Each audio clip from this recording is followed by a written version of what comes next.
What if I told you that the outcome of World War II hinged on just 5 battles? 5 moments where the fate of entire nations, millions of lives, and the course of human history balanced on a knife's edge. Today, we're diving deep into the most emblematic battles of the Second World War, the conflicts that defined a generation and shaped the world we live in today. And trust me, by the end of this video, you'll understand why military historians still study these engagements decades later. So buckle up, because we're about to witness warfare at its most brutal, most strategic, and most consequential. Let's start with a battle that changed everything. September 1940. The skies over Britain are filled with the roar of engines and the rattle of machine guns. This is the Battle of Britain, and it's unlike anything the world has ever seen before. For the first time in history, an entire campaign is being fought almost exclusively in the air.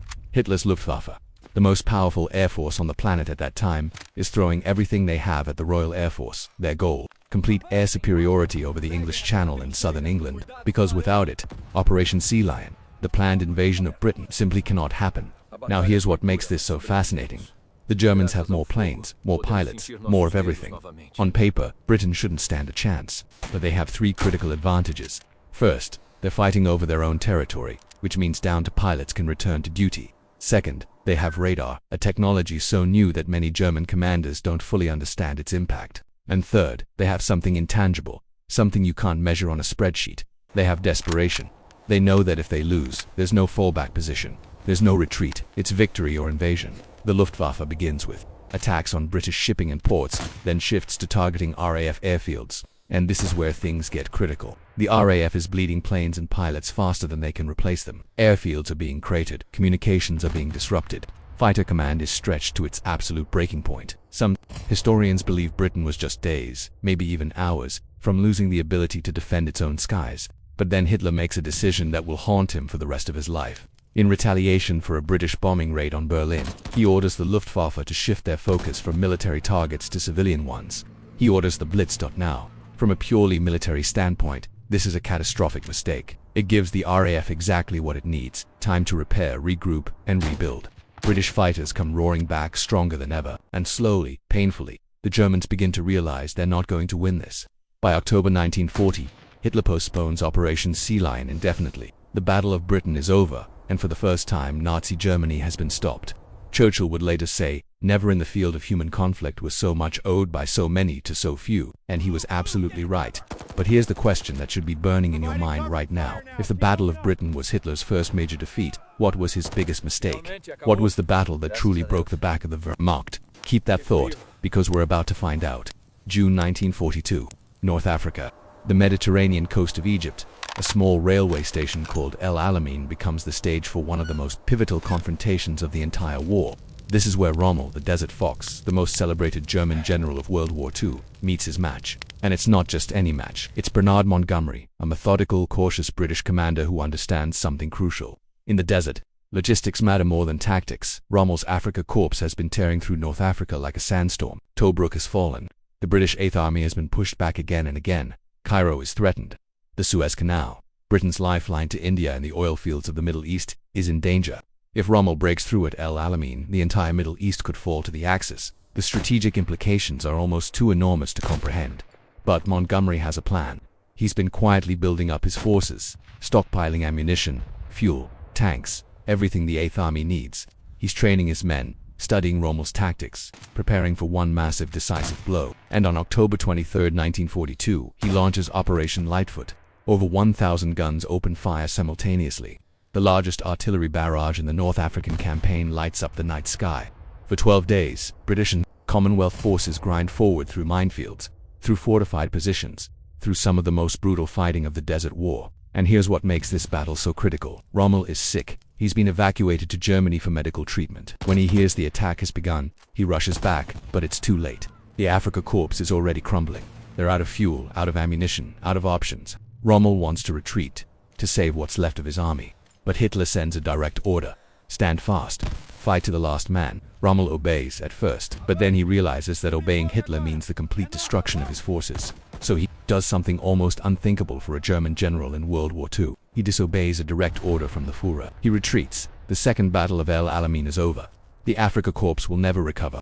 Within months, the Allies will land in North Africa as part of Operation Torch. The Germans will be caught between two armies, British forces pushing from the east, American forces from the west. The North African campaign will end in complete Axis defeat. And it all started here, at El Alamein. Churchill would later write, "Before Alamein we never had a victory. After Alamein we never had a defeat." Now, was that entirely true? No, but it captures something important. El Alamein was a turning point, a moment when the tide truly began to turn against Nazi Germany. But if you think North Africa was brutal, if you think the deserts of Egypt tested men to their absolute limits, then you're not ready for what comes next. Because we're about to talk about a battle so savage, so unimaginably destructive, that it makes everything we've discussed so far look like a skirmish.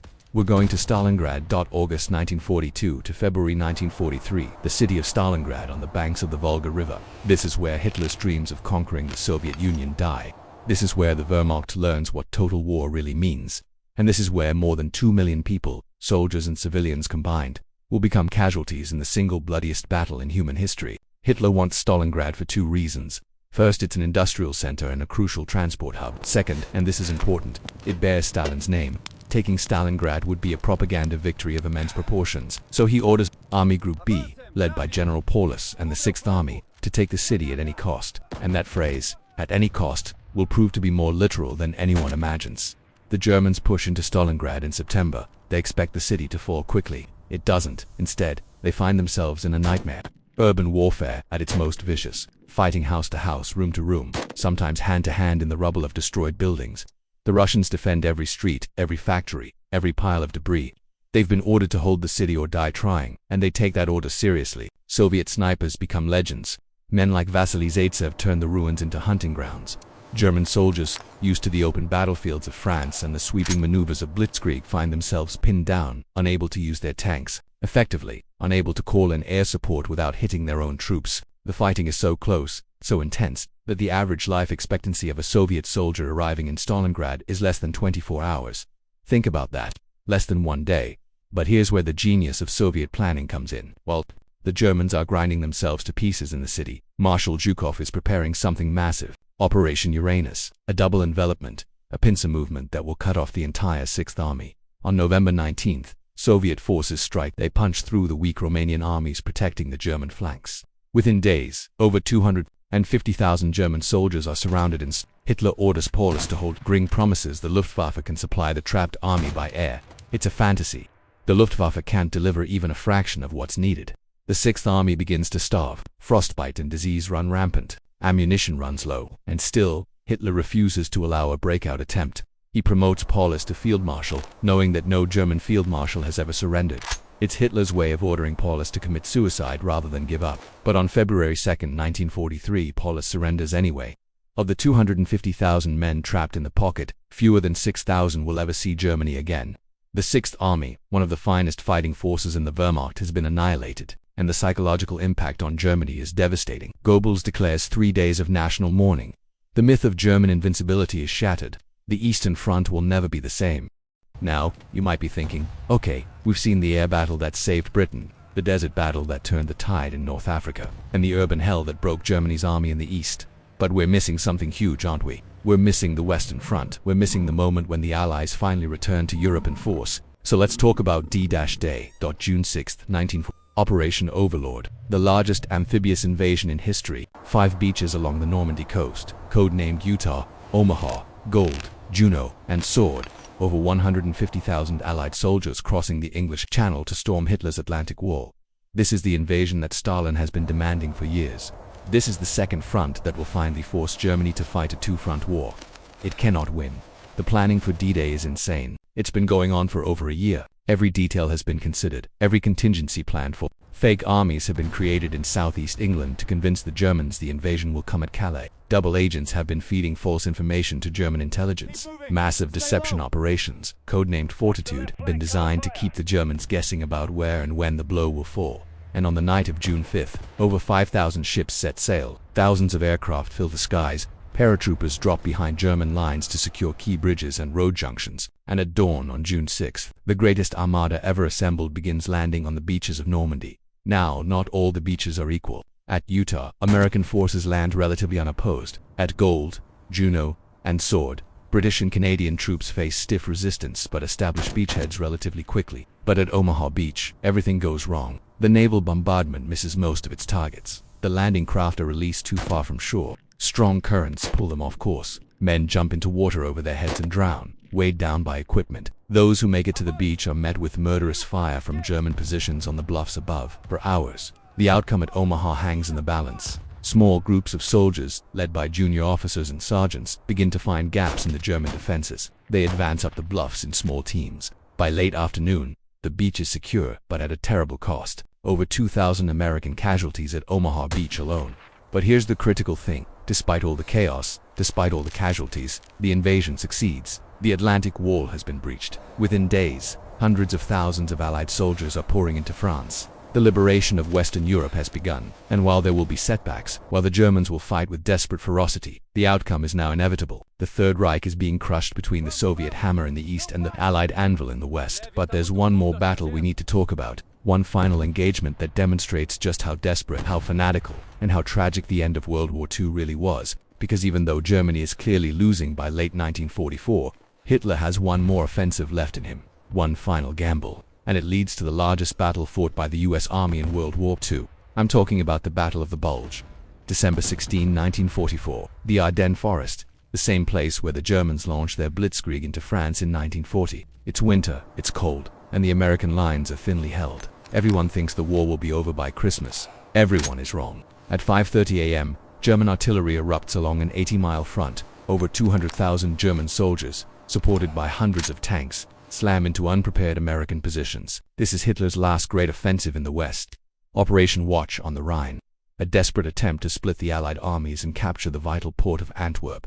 The initial attack is devastating. Entire American units are surrounded. Thousands of soldiers surrender. The Germans create a massive bulge in the Allied lines, hence the battle's name. Panic spreads through Allied headquarters. How could this happen? How could German forces, supposedly on the verge of collapse, launch such a massive attack? But then the weather clears. Allied air power, grounded for days by fog and snow, returns with a vengeance. The American response begins. Patton's Third Army, in one of the most impressive feats of military logistics in history, disengages from battle in one sector, wheels 90 degrees north, and smashes into the German flank. The town of Bastogne, surrounded by German forces, holds out. When the Germans demand surrender, Brigadier General McAuliffe sends back a one-word reply that becomes legendary. Not stopped by January, the German offensive has been stopped. By late January, the bulge has been eliminated. Hitler has gambled everything on this attack. He's used up his last reserves, his last fuel, his last ammunition, and he has nothing to show for it except over 100,000 casualties he cannot replace. The Battle of the Bulge costs the Americans 19,000 dead and 70,000 total casualties, making it the bloodiest single battle for US forces in the entire war. But it costs Germany something far more important. It costs them their last chance. So let's step back for a moment and think about what we've just covered. 5 battles, 5 turning points. The Battle of Britain, where Hitler learned that air power alone cannot conquer a determined foe. El Alamein, where Rommel's legend was broken in the desert sand. Stalingrad, where the Wehrmacht bled to death in the ruins of a city they should never have tried to take.